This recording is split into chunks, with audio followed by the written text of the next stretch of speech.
So, May 25th, 2025. You might want to circle that date on your calendar. It's coming up. Yeah, and based on the material we've been digging into, it looks like a pretty unusual one. It really does. It's a palindrome, 25s, 05, 25. Reads the same forwards and back. And, well, some of the sources we looked at suggest this symmetry isn't just neat. It might be significant. That's right. Potentially a powerful point, energetically speaking. Like a window for maybe hitting a reset button on some things. The karmic reset, even. And maybe for, like, manifesting things. That's the idea floating around, yeah.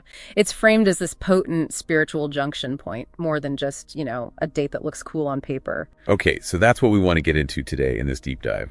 Understand the why behind these ideas and maybe give you some practical ways you could, engage with this energy if it resonates. Exactly. Our mission here is to unpack that perceived significance. Why this date? What's the thinking? And how could you potentially harness it for personal transformation? That word balance keeps coming up too, doesn't it? The symmetry of the dates supporting balance and alignment. It does. So we'll look at the numbers involved, 2 and 5, what they're thought to mean numerologically. And then angel number 25, which is just 2 and 5 together. Right. And the palindrome itself, what that symmetry might add, plus the fact it lands on a Sunday. The day of the sun. Okay. Yep. And then we'll touch on manifestation principles, ask, believe, receive, and some specific rituals suggested for this date, for that karmic reset and amplifying intentions. All right, let's dive in. Decoding this cosmic code, starting with the number 2, it appears twice. What's the vibe with number 2? Well, the sources consistently connect number 2 with the moon. So think intuition, emotional balance, sensitivity, kindness, harmony. Harmony, okay. So it's quite gentle. It is. It's linked with compassion, diplomacy, being a peacemaker, that kind of energy. Any downsides? You mentioned emotions. The lunar link does mean some interpretations mention potential for mood swings, that ebb and flow. But the core essence is really about cooperation, seeing both sides of things, that duality and finding strength in collaboration, quiet strength. Okay, I get that. So number 2 is about intuition and harmony. Now, what about number 5? It sits right in the middle of the date. Seems different. Oh, very different. Number 5 is usually described as like pure dynamic energy, adventurous. It's seen as a force for change, for freedom, adaptability, personal progress. Change and freedom. Okay, that feels more active. Definitely. It's even got a reputation as a fortunate number in some systems, bringing good luck. It encourages planning, thinking things through, and then, importantly, taking decisive action. So less sitting back, more moving forward. Precisely. It's also tied to strong communication skills, curiosity, wanting to learn and explore, just a vibrant energy that pushes you, gently or not so gently, out of your comfort zone. Okay, so we've got 2 for balance and intuition and 5 for change and action. What happens when they combine in this angel number 25? What's that message supposed to be? Well, angel number 25 consistently comes up as a kind of spiritual message to trust the changes that are happening or need to happen. Trust the change. Yeah. It's seen as encouragement, like be brave, let go of the old stuff that's holding you back, step into the next phase. And the idea is that there's divine assistance available during this. So it's not just change for change's sake, it's supported change. That's the interpretation, yes. And the interplay is key. The balance and intuition of number 2 guides the change and freedom seeking of number 5. So it points towards a transformation that's hopefully both progressive and harmonious, guided from within. I see. Now, what about the whole date being a palindrome? 250525. Does that symmetry itself mean something? It does, according to these sources. The palindrome structure is seen as symbolizing perfect balance, like a mirror image, and also eternal flow, that continuous loop. Balance and flow. And the 4-5 for May, right in the center, is that significant? It's often highlighted, yeah. Described sometimes as a spiritual bridge. Because it's the number of change sitting right at the pivot point, it's seen as amplifying that energy of change, movement, freedom, helping you cross from the past to the future, perhaps. Interesting, a bridge. And then you mentioned it's a Sunday, May 25th, 2025. How does the day of the week factor in? Well, Sunday is traditionally ruled by the sun. And the sun, symbolically, represents inner truth, personal power, strength, clarity. Okay, so brightness, illumination. Exactly. So having this specific date fall on a Sunday is thought to amplify its potential, especially for that idea of a karmic reset. It's like the sun's energy is providing extra clarity and strength to help you align with your authentic self, maybe shed some old burdens. Wow, okay, so when you put it all together, the numbers 2 and 5, the palindrome, the Sunday, it really paints a picture of a potentially significant energetic alignment. That's how it's being presented, yes. as a spiritual bridge, like we said, or even a doorway for karmic cleansing. The repeating 25s are sometimes pictured as these majestic pillars holding that doorway open. Pillars holding open an opportunity. It's an opportunity for conscious release, yeah. Maybe transforming spiritual commitments, reconnecting with your higher self, a chance to sort of reset and realign on a deeper level. Okay, I think we've got a good handle on the why behind the buzz around this date, based on the material. So let's shift gears. How can someone listening potentially use this energy? Manifestation comes up a lot. What's the core idea there? Manifestation, in this context, is basically presented as a process. It involves intentionally shifting your thoughts, your focus, and your actions to actively work towards a goal you want to achieve. This is about being intentional with thoughts and actions. Exactly, using positive thinking, focused effort. And the core principle often mentioned is that universal law. Ask, believe, and receive. Ask, believe, receive. Sounds straightforward, but I bet there's more to it. There definitely is. Our sources detail a few key techniques. First up is clarity and specificity. You really need to know precisely what you desire. Not just I want to be happy, but something more concrete. Right. Visualize the outcome as if it's already happened. Feel it. And breaking down big goals into smaller, manageable steps helps too. Makes sense. What else? Vivid visualization is another big one. Actually closing your eyes, picturing your desired reality in detail. What does it look like, sound like, feel like? Really engage those senses and the positive emotions tied to it. Like running a mental movie of success. That's a good way to put it.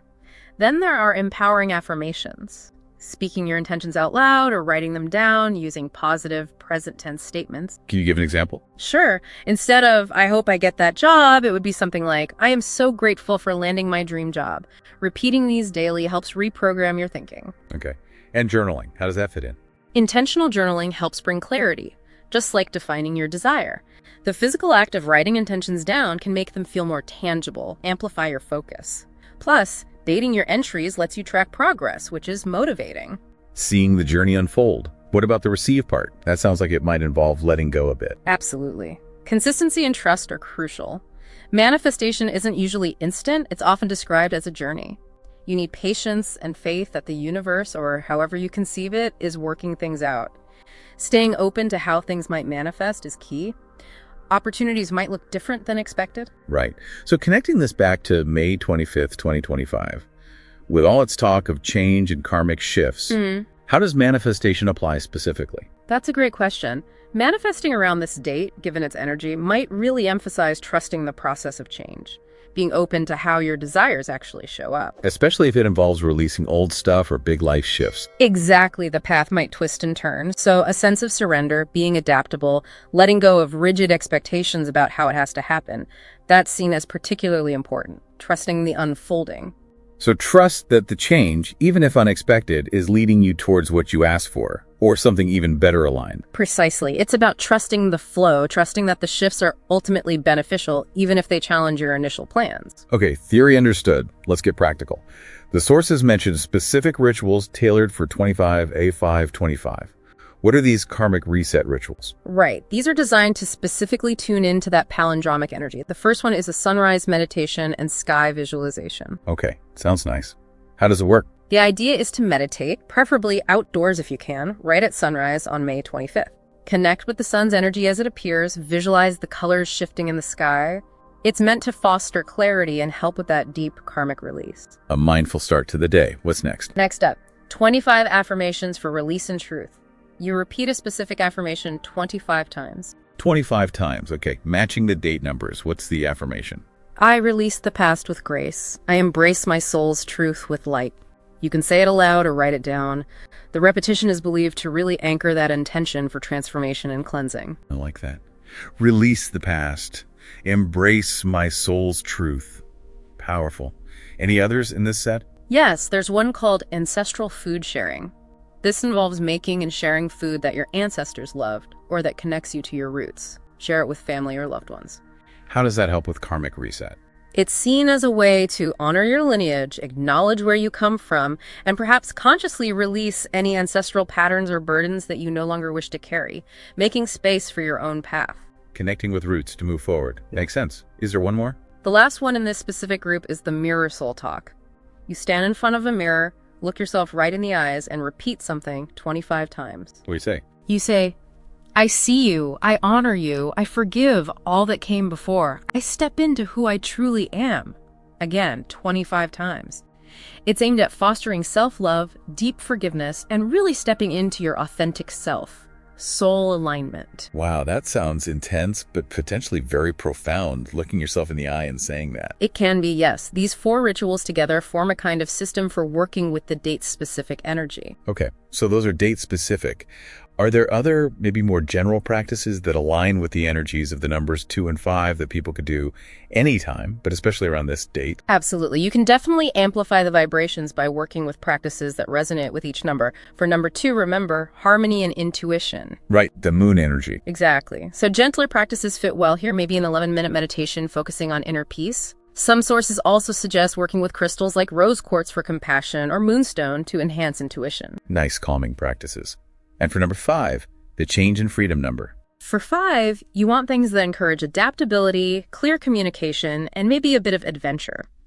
Chanting a mantra associated with Mercury, like Om Buddhaya Namaha, 108 times is one suggestion, since Mercury is linked to 5's communication aspect. Okay, a Mercury mantra, what else? Maybe incorporating the color green, which is linked to Mercury. Wearing a 5-mukhi rudraksha bead is another suggestion from some sources. Or simply trying something new, breaking routine. Using crystals like tiger's eye for courage or amazonite for clearer communication. So actively stepping out and embracing change. And you mentioned number 3 earlier too, though it's not in the date itself. Right. Number 3 often relates to creativity and self-expression. So things like writing in a manifestation journal definitely fit. Some people use the 3-6-9 method, writing desires 3 times in the morning, 6 in the afternoon, 9 at night. Oh, interesting. Yeah, and crystals like citrine for boosting joy and creativity, or sodalite for expressing your truth, could also align with that number 3 energy, which supports the overall process. It seems like there's a whole toolkit of practices people can choose from based on what feels right for them. Definitely. And one more thing, creating a supportive environment for any of these practices can really help. Like setting up a special space. Exactly. A sacred space. Maybe dim lighting, a candle white or purple are often suggested for spiritual work, some calming incense, maybe some of those crystals we mentioned. Just creating an atmosphere that helps you focus your intention. Setting the stage, both inside and out. That's a perfect way to put it. Well, this has been incredibly insightful. It really does seem like May 25th, 2025 is being presented, at least in the sources we looked at, as a unique window. A convergence of energies offering a chance for balance, change, release, and really aligning with your soul's purpose. That's the core message, yes. A potential pathway provided by the universe, if you will, for hitting reset and manifesting a more authentic life. So for you listening, the invitation seems to be to trust the process, whatever unfolds. To welcome change, knowing it might be clearing space for something better. And really, to listen to your own intuition. Absolutely, your inner guidance will be key. Trust that divine unfolding. Okay, so here's a final thought to leave you with as we wrap up this deep dive. Consider what single karmic pattern, or maybe just an old way of being, you feel most called to release as this potentially powerful date approaches. And how could actively embracing change, even the unexpected kind, lead you to blessings you can't even quite envision right now? Something to ponder.